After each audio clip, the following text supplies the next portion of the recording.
जी नमस्कार, स्वागत है आप सभी का हमारे चैनल सीटेट अधिगम में। दोस्तों, जैसा कि कल पटना में डेरा डालो घेरा डालो आंदोलन भी हुआ, स्टेट सीटेट बीटेट पास अभ्यर्थियों की तरफ से एक बहुत बड़ा आंदोलन भी हुआ। आंदोलन की रूपरेखा भी अच्छी थी, आंदोलन का मांग भी जायज़ था, आंदोलन को सुनने वाले भी लोग थे, आंदोलन पे संज्ञान लेने वाले भी लोग थे। लेकिन इन सब के बीच में एक सवाल उठा कि क्या नियमावली वापस होगी, क्या कारण रहा इस नियमावली के आने का, अब तैयारी में लग जाना होगा, क्या कुछ संशोधनों को देखने को मिल सकता है, क्या 18 अप्रैल को क्या कुछ हो सकता है।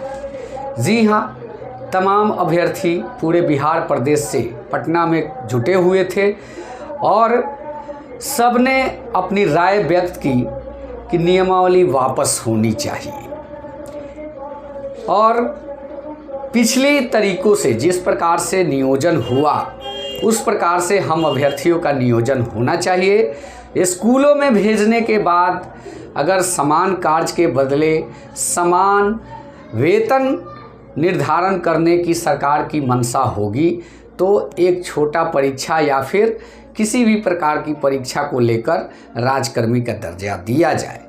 आंदोलन का पहला मोटो यही था कि हम लोग परीक्षा से नहीं डरते, लेकिन जिस मेंटली को हम लोगों ने 4 साल से प्रिपेयर करके रखा था कि पहले नियोजन हो जाए, वो चीज़ होते हुए नज़र नहीं आया। हम लोगों ने सपना सजाया था कि पहले हम लोगों की ज्वाइनिंग होगी, उसके बाद हम लोग विद्यालय जाएंगे। यहाँ तक ही हम लोगों ने सोचा था। हम लोगों ने ये नहीं सोचा था कि ज्वाइनिंग के मुंह पे जाके एक ही बार फिर हमको एक परीक्षा देने वाले परीक्षार्थी के तौर पे फिर एक बार गुजरना होगा। ऐसी स्थिति, ऐसी विडंबना हमारे बिहार प्रदेश के शिक्षा मंत्री और मुख्यमंत्री जी के द्वारा अभ्यर्थियों को प्रताड़ित करने के लिए दिया गया। ऐसे में यह सवाल उठता है कि जो हम लोगों ने एक्टिविटी अब तक किया उसका परिणाम क्या निकला और क्या नियमावली वापस होगा। जी हाँ, कल के आंदोलन में जितने भी हमारे साथी गए हुए थे उन्होंने देखा होगा कि आंदोलन की रूपरेखा बढ़िया थी, सब कुछ बढ़िया था, लेकिन एक प्रश्नवाचक चिन्ह वहाँ पे था। वो ये था कि आप अभ्यर्थी लगभग 1 लाख सवा लाख की संख्या में पास हैं, लेकिन अभ्यर्थी पहुंचते हैं 500 से 600। तो कहीं ना कहीं वहां पहुंचने वाले अभ्यर्थियों ने ये साबित किया कि हम लोग इस नियमावली के विरोध में हैं और बाकी के बचे अभ्यर्थियों ने यह साबित किया कि यह नियमावली ठीक है, क्योंकि पहुंचना नियमावली को बदलने की प्रमाण को दर्शाता है। तो वैसी स्थिति में बताइए, 1.25 लाख की संख्या में आप लोग हैं और 500 आदमी पहुंचता है वापस के लिए, तो कहाँ से नियमावली वापस होगा? सवाल ही नहीं पैदा होता है। गवर्नमेंट भी नहीं सुन सकती है, इसलिए यह बहुत बड़ी शर्मनाक बात है। देखिए, 7वें चरण को पूरा बच्चा जान गया था। जो भी अब तक एक्टिविटी हुई इसका परिणाम यही निकला कि 7वां चरण क्या है सब लोग जानते थे। तो एक आंदोलन की मेन मकसद यही होती है कि आप अपनी आवाज़ों को पहुंचाएं। तो आवाज़ को पहुंचाने में तो हम लोग कामयाब रहे, लेकिन जब अपनी मांग रखनी थी उस समय हम लोग असफल साबित हुए। वैसी स्थिति में नियमावली वापस होने के कोई चांसेस नहीं दिखते। इसका कारण रहा क्या कारण रहा नियमावली आने का? तो देखिए, पहला कारण रहा हम सब सीटेट बीटेट अभ्यर्थी। दूसरा कारण रहा सीटेट परीक्षा, सीटेट एग्ज़ाम। जिस प्रकार से एग्ज़ाम में धांधली हुई, धांधली करके 200-500 स्टूडेंट पास किए होंगे, मैं मानता हूं इस बात को, लेकिन हम लोगों ने उनके सर्टिफिकेट को इतना वायरल कर दिया कि मिलियंस में चले गए उनको देखने वालों की संख्या। लास्ट में गवर्नमेंट के पास भी पहुंच जाती है। देखा कि भैया ये तो अन्याय है, मेरिटोरियस अभ्यर्थियों के साथ अन्याय है, ये तो ऊपर के पास ही नहीं किए हैं। उसने सोचा कि भाई ये जो 60-40 के रेशियो की बात हम कर रहे हैं इसको अब हटा देना चाहिए, क्योंकि ये तो ऑलरेडी 135 लेके आ गए हैं शॉर्टकट तरीके से। तो जो जेन्युइन अभ्यर्थी है, जो पढ़े अभ्यर्थी है, मेहनत करके दिन रात एक करके खूब से खूब लाए तो 110 नंबर लाए, तो ये अभ्यर्थी कहीं ना कहीं पिछड़ जाएंगे। तो गवर्नमेंट सोचा कि चलो एक और एग्ज़ाम का कुछ रूल लगा देते हैं। तो फाइनली रूल क्या लगाया कि आप एक और परीक्षा के दौर से गुजरिए, यानी कि आयोग के माध्यम से गुजरिए। तो आयोग अब परीक्षा लेगी, ये तय हो गया। उसका मकसद यही था कि जो जेन्युइन अभ्यर्थी है, जो पढ़ के पास किए हैं, स्वाभाविक है कि वो फिर एक बार एग्ज़ाम देंगे, पास कर जाएंगे। लेकिन इन लोगों का जो मंशा है वो सफल नहीं होगा। गवर्नमेंट अपने जगह पर ठीक है, लेकिन जब वायरल हो रहा था, जब उस पर वीडियो बनाए जा रहे थे, तब भी मैंने एक बार उस चीज़ को ग्रुपों के माध्यम से बताया कि ये सब ना करें, ये सब करने से हम लोग को ही नुकसान होगा। फाइनली हमको भी 2-4 कॉल आया कि सर आप इसका विरोध क्यों कर रहे हैं, ये सब जाली अभ्यर्थी हैं, पास किए हैं, हम लोग का नौकरी नहीं होगा। हम समझाने में असफल रहे कि भाई इनकी संख्या 500 से खूब होगी तो 500 होगी बिहार भर में, लेकिन वो समझ नहीं पाए। नतीजा निकला कि एक एग्ज़ाम हमारे सर पे थोप दिया गया। तो टोटली अगर कहीं ना कहीं यह एग्ज़ाम आया है तो हम सब अभ्यर्थियों के चालाकी के वजह से, नेतागिरी के वजह से यह बीपीएससी लादा गया है। इस बात को आप लोग मानिए। हम जानते हैं कि इस वीडियो के बाद भी मेरा विरोध होगा, कहा जाएगा कि नीरज सर ऐसे कहते हैं, लेकिन ये बात सही है। आप एक बार अपने दिल पे हाथ रख के पूछिए कि जहाँ जहाँ भी मैंने कटाक्ष किया है वो बात सत्य हुआ है कि नहीं।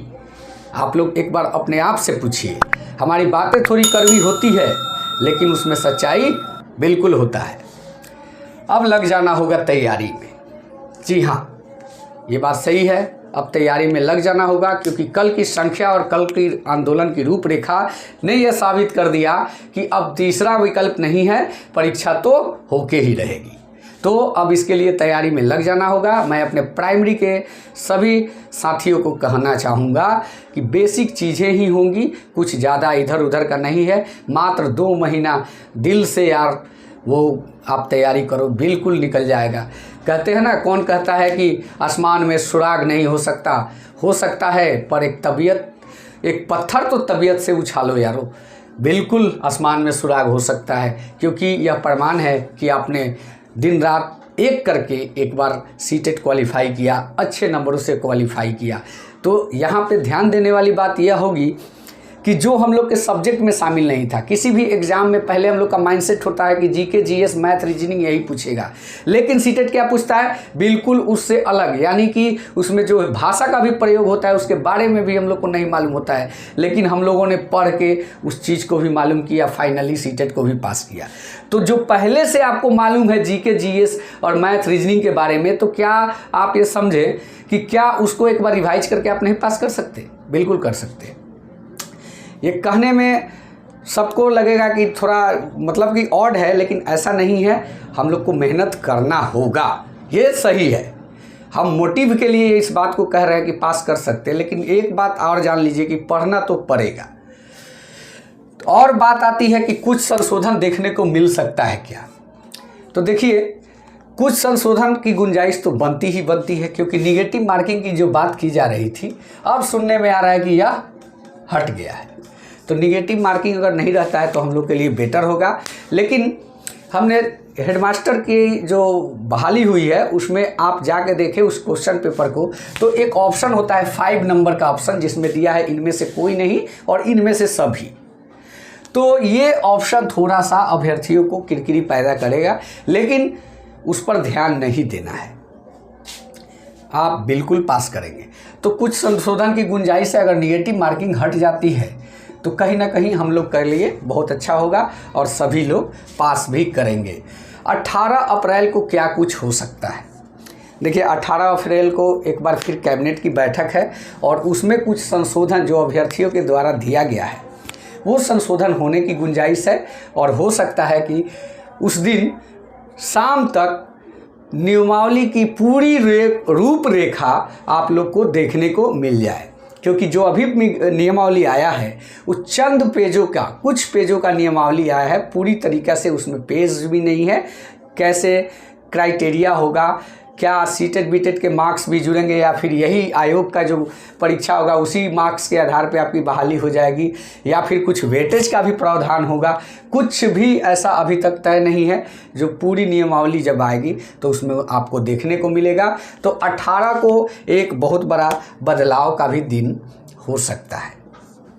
18 तारीख को बहुत चीज़ें निकल के आएगी, सामने देखने वाली बात होगी, वो भी शाम में सारी चीज़ें खुल के आ जाएगी। तो दोस्तों कहीं ना कहीं हम लोग ज़्यादा चालाकी की वजह से खुद को फंस गए, और जब मैं पटना से रिटर्न हो रहा था तो बिल्कुल मैं मायूसी के साथ रिटर्न हो रहा था। रास्ते भर मैं सोचते सोचते आया कि अब क्या होगा, क्या हम लोग इस बहाली को निकाल पाएंगे, क्या यह लग गया तो ठीक हुआ। पूरी प्रक्रिया को हमने शुरू से सोचा तो हमने निचोड़ निकाला कि अभी जो सीटेट एग्ज़ाम हुआ और जिसको हम लोगों ने हाईलाइट किया, वही एक ऐसा गलत पॉइंट हो गया हम लोगों के लिए कि बहाली में आयोग का गठन हो गया। अब तक सारी चीज़ें ठीक ठाक चल रही थी।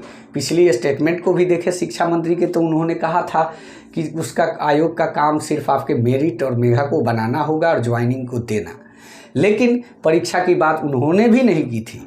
लेकिन फाइनली यह आ गया, वो सीटेट का ही देन है, क्योंकि फर्जी और क्या कहते हैं सेटिंग, ये सब का जितना भी हवा था हम लोगों ने उछाल दिया और इसका नतीजा ये हुआ।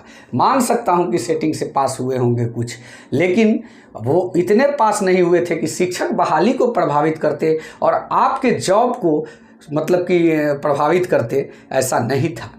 लेकिन क्या करें, स्थिति को, समय को, परिस्थिति को ये मंजूर नहीं था और फाइनली हम लोग यहाँ तक पहुँच गए। तो दोस्तों इससे भी घबराने की बात नहीं है। अब तक हम लोगों ने क्या किया, इस चीज़ को भूलकर आगे क्या करना है, इस चीज़ पर फोकस ज़्यादा करेंगे, तभी जाके कुछ पॉजिटिव हो पाएगा। तो दोस्तों यह वीडियो अच्छा लगा हो, चैनल को सब्सक्राइब करें। धन्यवाद। जय हिंद, वंदे मातरम।